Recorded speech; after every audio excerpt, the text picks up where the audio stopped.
Welcome back to another edition of Work It Wednesday.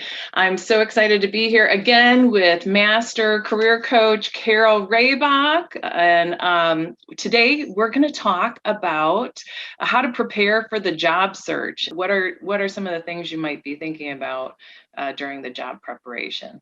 Okay.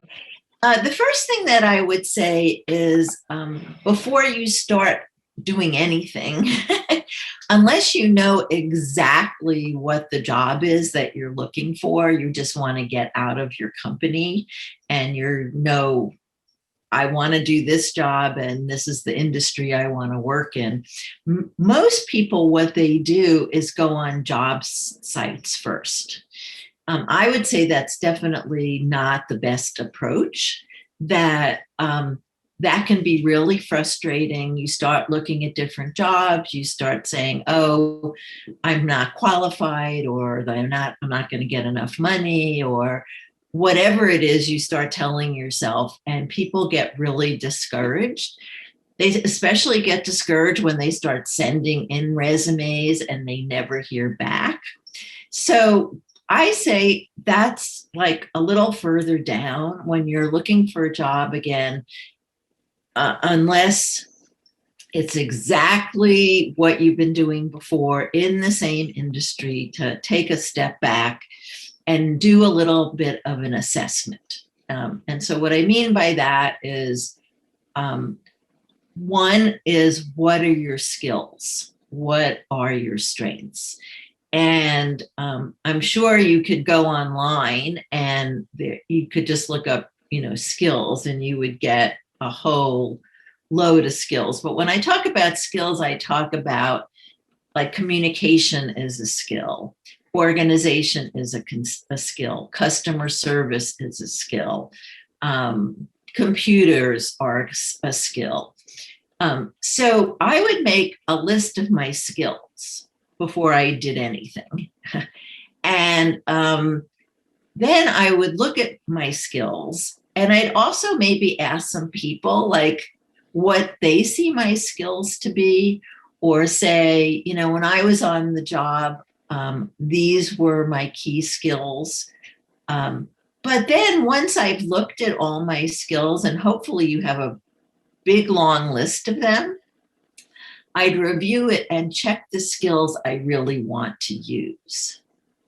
So you don't want to get into a job that you have skills, but you don't really like to do the work, right? So I would say that would be the first thing to do. Like, what is it that my strengths are? What can I do?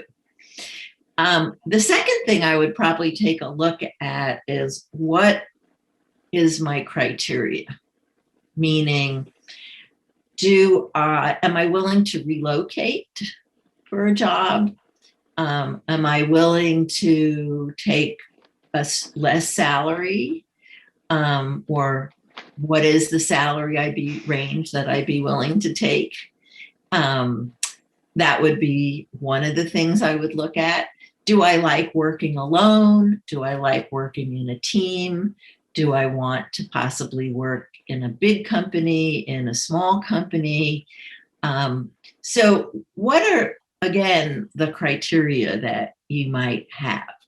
I see we have a question, but I couldn't quite read it yet. What does it say, Kristen? Will remote work be easily, this is from Louisa, will remote work be easily accepted by prospective employers? I really think that depends on the company and the kind of work. My sense is remote work is going to be much more acceptable, but some companies may require that you come in a certain amount of days. I don't think there's going to be a blanket, like everyone's going to work remotely. I think A lot of people have enjoyed that, but I know a lot of people, especially moms with kids, who want to get back to an office. They do not want to be at home and be working, even if their kids go to school. And I read somewhere that one of the downfalls of remote work is less communication with your team and less opportunities for advancement while you're at home, because you're not really being seen, as much, and you're not in engaging with the staff. So Right. there are definitely some downfalls, but lots of flexibility. Yes, and I would say there are certain jobs that really lend themselves. Like the first thing I think of is a grant writer, who, again, maybe a more isolated kind of work, maybe something in accounting or finance, where you're not working as much on a team. So that's why you look for the criteria. And if you only want remote work, that's something that you put on that other list. So we have a skills list and we have this, what I call the criteria list. So just put remote on there. If you have some flexibility, you could put, flexibility, or I'm willing to drive within X amount of miles. Or if I don't have a car, how much time am I willing to spend on transportation? So those are all the things, again, before you start job searching, that you want to know. So there was a second question. What was that? How do you help people discover their interests? Okay. One of the things is to actually just think about what you like to do, even in your free time. I mean, do you go in for sports? Do you go in for team things? Do you gravitate, to the food industry? Do you gravitate that? So that's one way of doing it. There's also something called an interest inventory. If you get on the computer and you just, Google or whatever search engine you use, go skills or interests inventory, you're going to come up with a whole load of things. There's also a wonderful book out that I think has been out for 30 years and every year gets updated and it never loses its value. And that's called What Color is Your Parachute? And you can easily find it in the library. And they have job search tips in there. They have interest inventory. They have skills inventory. They have how to write a resume. Everything you could possibly want to know about a job search is in that book. So again, it's What Color is Your Parachute? His name is Richard Bolles, Bolles. And I get one every year and have it in my bookshelf because he's up to date on everything. What he'll also tell you is that over 70% of the jobs are still found through networking. And that seems to be the biggest obstacle for people. And we can talk about that later as well. So I see another question came up, Kristen. What one is that? It says, what happens with an individual when they have been traveling and living abroad for several years and return here? How does one integrate themselves into the job market? Okay. Well, I think about that just like anyone who is looking to switch careers. So when you're looking to say, okay, I don't know what you were doing when you were traveling. Maybe you weren't working at all, or maybe you were. If you weren't working and you were able to, get by doing kind of odds and ends while you traveled, that sounds like a wonderful adventure. If you were working full time, that's not a barrier other than, like, how do you network, right? Have you lost all your contacts? Who have you kept in touch with while you've been traveling? That could be friends, that could be family. One of the things that I know people have done, whether it's high school or college, they look up alumni that graduated, and they check in with those people. Usually there's an alumni register, or if you have a yearbook, you can actually, find out sometimes where those people are if there's an alumni association. And I have a client right now, that's how he is doing his job search.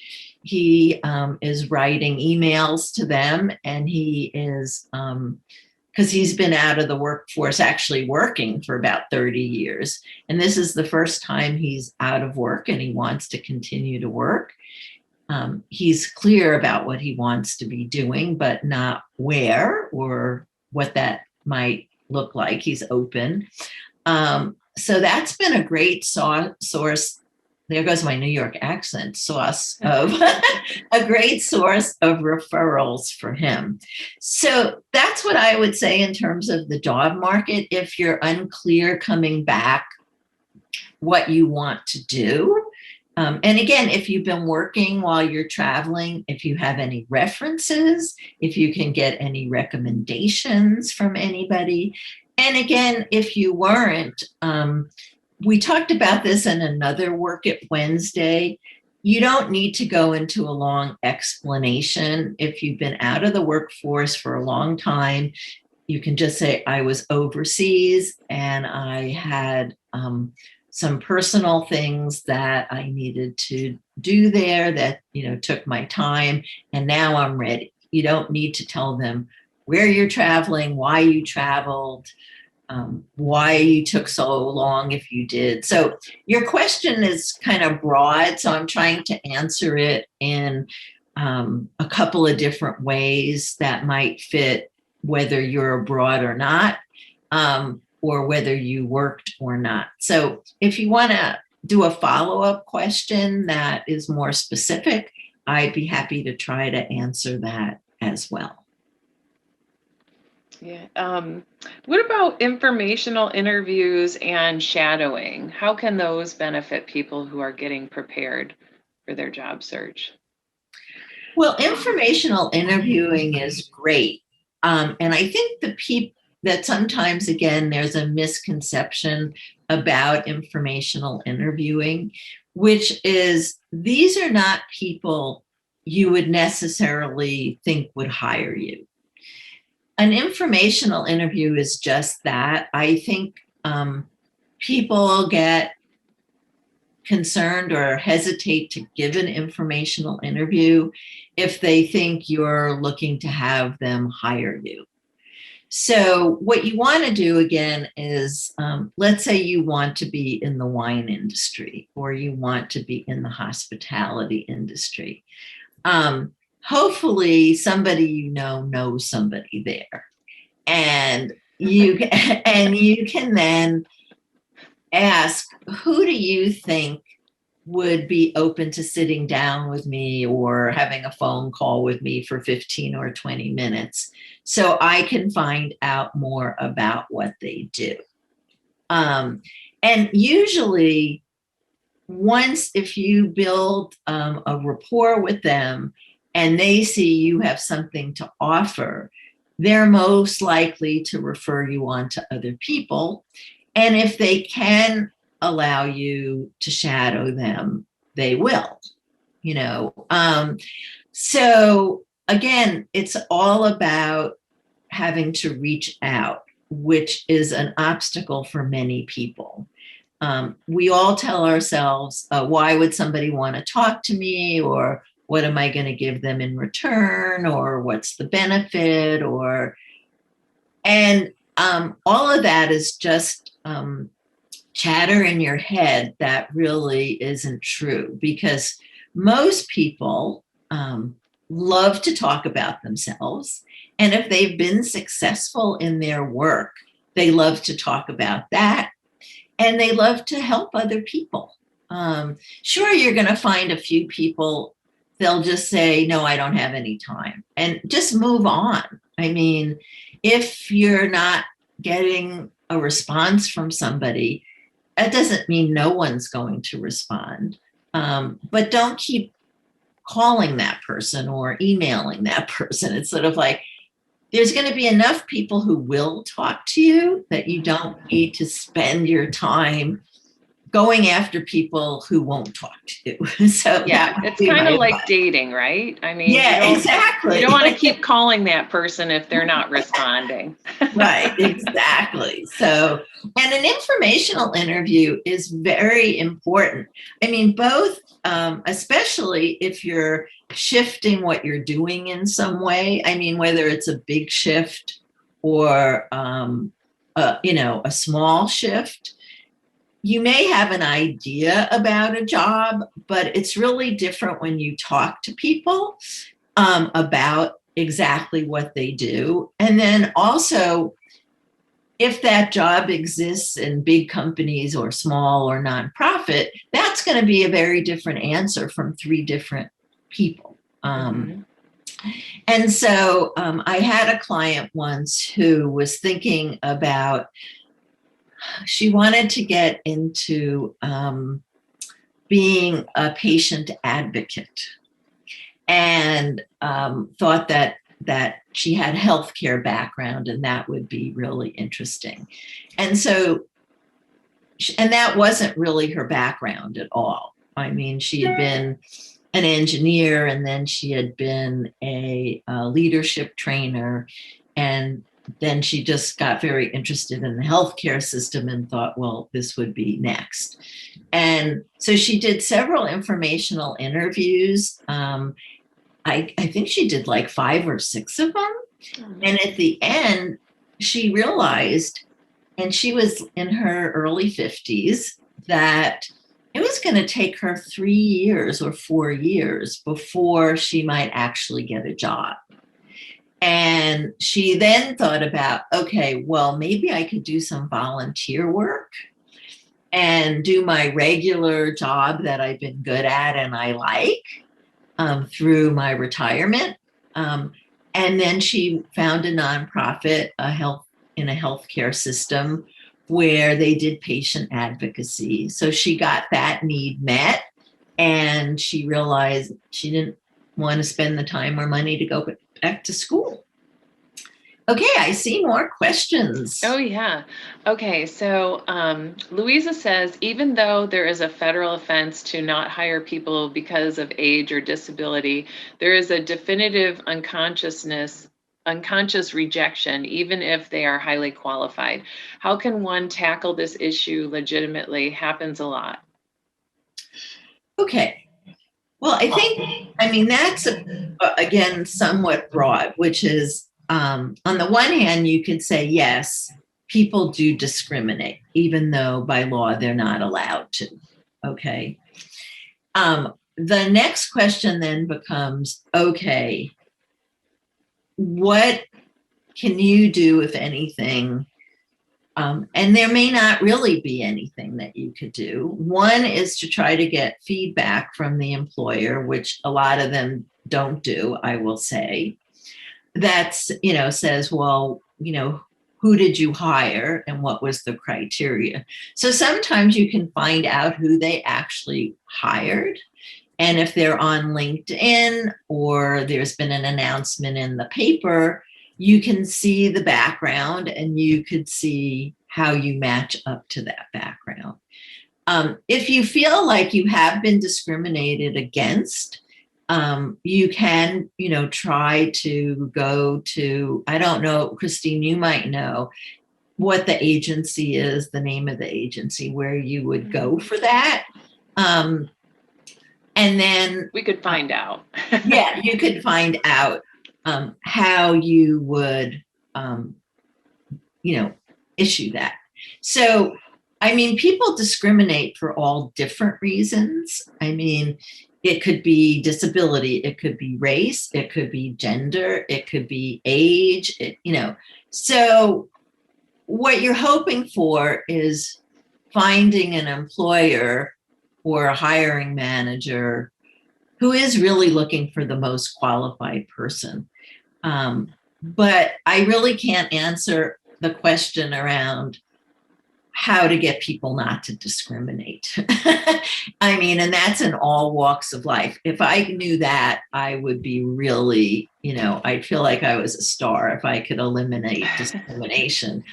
But I think the only thing you can do is to see if you were actually discriminated against, or if they just found somebody that was more qualified.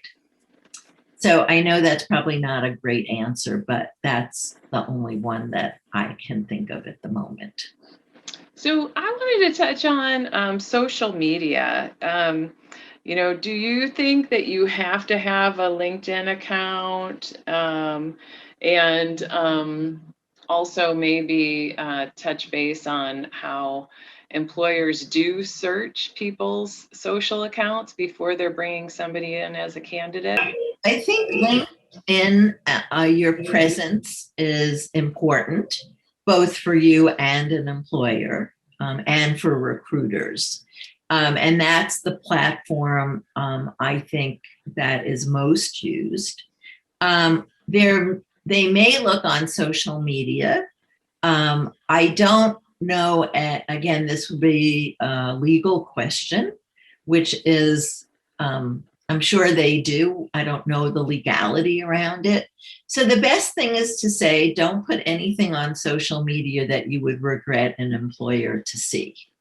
Oh, yeah. And that just, there are things that you can send to different groups, that you have sort of a professional group on social media, and then you might have sort of your friends and family and not a professional group, and that on the professional group that they don't have access to your friends groups. So again, from a legal point of view, I don't know the answer to that. Kristen, do you? As far as people looking at your account, and sorry, I had to plug in my computer. That's not oh a no, the problem. computer's gonna die. Oh God, no. That's not good. But yeah, I think I know you don't have to have a LinkedIn account, but I feel like it's such a good tool to use in networking. And then, anytime I meet people professionally, I try to connect. If I want to continue that professional relationship, I try to connect with them on LinkedIn. And then while I'm using that to promote the show and stuff, it could put your information in front of those people, but you definitely want to be professional.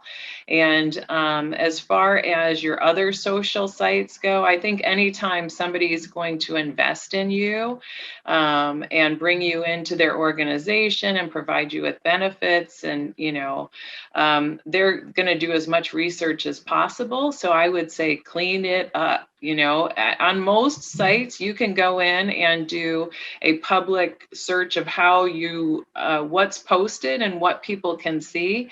And, you just want to limit the amount of information that you're sharing with the general public if you had a lot of friends and stuff like that, So I say clean it up, always clean it up.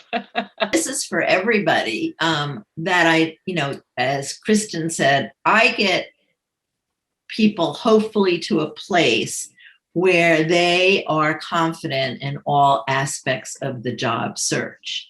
But I don't do any job placement. I don't have connections with recruiters.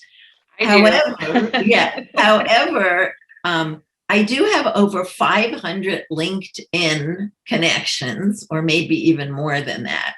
So if you're looking to do some informational interviewing, I might then be able to connect you with some people around that. But to be clear, it's if I would say there are three main phases of what I do, and people plug in at different phases. The first phase, which I've been talking about, is an assessment phase, where we do look at your interests, we look at what you like to do, what you're good at doing, what attracts you. I have different tools and methods that are available, as I said, in different books, but we talk them through and we do all of that. We look at all the criteria, and then we look at the next thing is, okay, given everything you like to do, what kinds of jobs would those be? So we then try to match up as many kinds of work that those skills and interests could possibly, connect to, right? So whether is it an administrative job, is it a hospitality job, is it a wine job, is it a manufacturing job, is it in finance, is it accounting, is it human resources? There's what could possibly fit. And then once we see what you're interested in, do you need a degree? Do you need more education? So for people who don't want to go back to school, then we eliminate those things that say you would need a higher education to do that. Maybe what you want to do is find an entry-level job around one of those and then work your way up into that industry. Okay. So now we know what the jobs could possibly be, whether you could start entry level, whether you should work and take school or whatever. Then the next step is now we're going to look for jobs.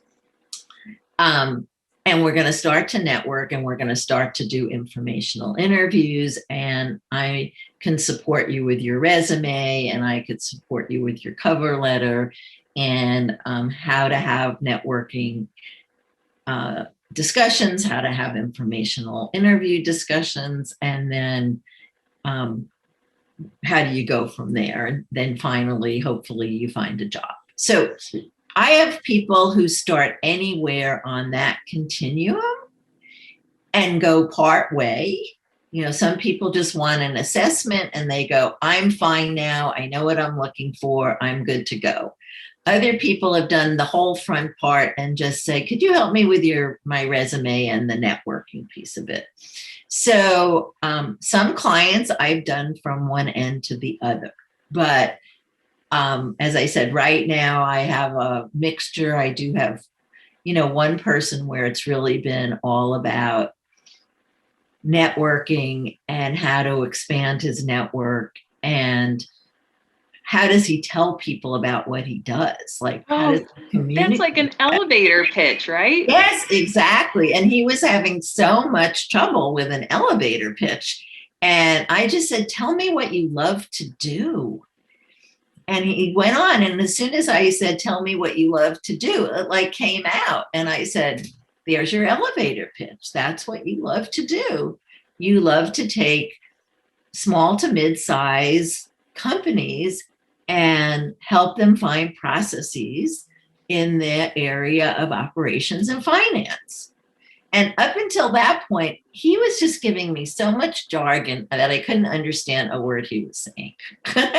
Now I could repeat what he loves to do, which is what you want. I mean, that's sort of, people can walk away with that. This is what I want to do. Can you say that? Do you have one or two sentences? So anyway, but I won't be hooking you up with jobs, and I don't, and I work with, every age group. I work with every gender. I work with every race. So that has no barrier for me. It's more that people feel a connection that I'm going to be able to support them. So any other things in the chat or questions? Yes. Louisa would like to know, how does one find a grant to help further their education or research? And I can help answer that too. Go ahead. Yeah. So let's see, I'm going to type this into the chat. We're going to answer that one. Okay. So as far as grants go, you can go through your local job centers. So a lot of the different resources that Carol and I are talking about here, you could go to a website. It's www.careeronestop.org, and you type in your zip code and it'll help you locate the local office, because the funding for those educational grants are usually within the local area that you live. So like in Napa, it's attached to, we help people who live in Napa or who have become unemployed from a Napa Valley employer in Napa County. And the rules are different in different areas, but typically the funding that are going to those areas are funding the people that live in those areas. So thank you for asking that question. That's a great question. And then I wanted to mention too, like, you never ever want to be in a situation where you have to find a job and you're scrambling to update your resume, because most people have been in that situation, and it's really stressful because a lot of people, when they've been in jobs for a long time, they kind of let that slide. Do you have a recommendation, Carol, as to how often somebody should be updating their resume, and maybe some tips to collecting that information as you go? So here. Well, one of the things I would say is yearly. I mean, I think it's like usually you get a performance review like every 6 months or every at the end of the year. And I think hopefully you've gotten a good performance review and you could see what's been highlighted in it, and especially look at your accomplishments. A lot of people don't put their accomplishments on their resume, but I definitely recommend that. Besides just what your responsibilities were, there should be a section on that. And so I would then highlight my accomplishments. If I did any training that year, I might put what that training was. If I learned any new skills, I would put that in my skills section. So I would say yearly is a good time to do that. Or if you get a performance review every 6 months, whatever, when you get progress updates, I would say those are the best times because they're good reminders about, what you just did, what, somebody saw in you. And that also brings me to the networking piece. You don't want to just network when you're looking for a job. No. So you should be networking all the time. And what I mean by that is keeping up your connections, even if it's by email or by text. How are things going? I mean, I have got the opportunity to do volunteer work at Career Point because Kristen and I met about 8 years ago through Leadership Napa Valley. And we've just touched base on and off over the years. And I said, I was looking to do some volunteer work. I had just finished a long 7 years with another organization, which was much more administrative. And I decided, in fundraising, and I said, I just want to work with people. I want, people maybe who are looking for work or need help with their resume. So had I not mentioned that to Kristen and we hadn't been in touch, I wouldn't be here now. So I was like, hallelujah. Yeah. I will show you how to volunteer. Yes. Yeah. So keeping, and not like 100 people, but there should probably be at least 15 to 20 people that you stay in touch with in a professional network. Mm-hmm. Now we haven't had in-person meetings like the chamber or used to have lunches and things like that. And a lot of times, I mean, those networking meetings can be productive. But I think, again, if you keep up with people, who are working, however you met them, and even if they're not in your industry, and just touch base with them a couple of times a year, these are people you like, that you want to know how they're doing. Now, for people who are introverts, that may seem a little like too much. So you figure out how many people you want to connect with, but at least enough. So, what I would say, what I think about is if I called this person after a year, would they know who I was? Mhm. Would they recognize my name? Would they answer my call? And that's who I know who to network with. And am I interested in catching up with them? The other thing is people stay in touch through holiday cards, through, I mean, now some people send things on Thanksgiving instead of a holiday. I have one client who always sends me a birthday card. I didn't get into sending birthday cards, but I do send holiday cards. And I make them personal. I mean, the worst thing is when I get a card is a picture of somebody's family and it just says happy holidays on it and it doesn't address me. They stuck, I can see in the envelope, it's not hand addressed. There's a sticker on it. And I go, that is not somebody who I want to keep in my network. Which actually reminds me of sending thank you notes. Not everybody Exactly. sends thank you notes after an interview. And I've heard that some recruiters will not even schedule a second interview or a follow-up with that person if they don't receive a thank you note. So Right. don't underestimate the importance of a handwritten note. Yeah. And and when you're networking, now people don't have a whole lot of time, so you can always just text. The other thing is I use LinkedIn for that too. Like I'll send a private message on LinkedIn and just say, how are you doing? Do you have time for a catch-up call? So it doesn't, I mean, for a thank you note, because you had a job interview, but you certainly can do something much more informal when you're just trying to touch base with people. So that would be a recommendation. So I see we're almost out of time, but I don't know if there's any more comments or questions or any. I mean, I think we went sort of very broad about, how to prepare.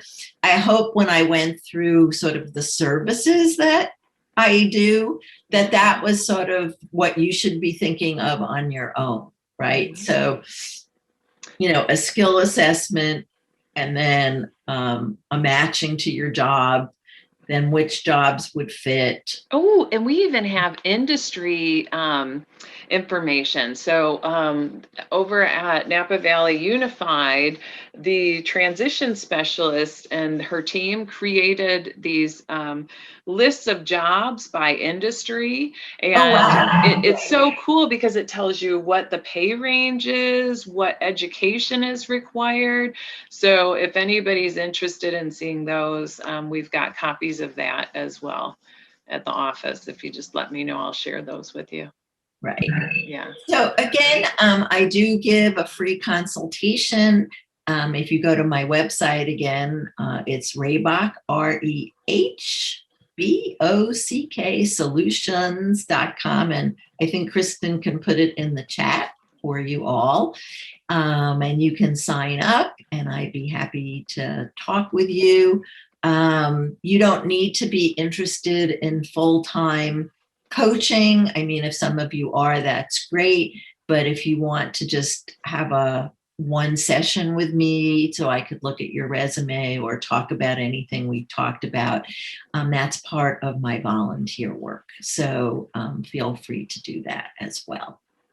Wonderful. Thank you so much today for tuning in. And thank you, Carol, for being here. I'll see you soon. Bye, everyone.